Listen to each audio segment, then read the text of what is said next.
ఇప్పుడు అవి ఏం ఆలోచిస్తాడు ఆయన?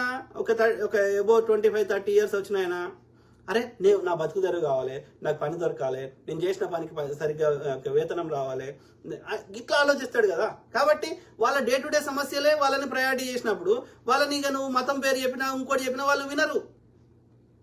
ఆ పిల్లగాడు ఏడుస్తుంటే ఇంటికాడ వారికి ఎట్లా చేయాలి, ఏం చేయాలి అని ఆలోచిస్తాడు తప్ప, నా బతుకు తెరువు ఏందని ఆలోచిస్తాడు తప్ప, నువ్వు ఈ రాముని మొక్తవా రహీంని మొక్తవా వాళ్ళు ఎందుకు పట్టించుకుంటారు?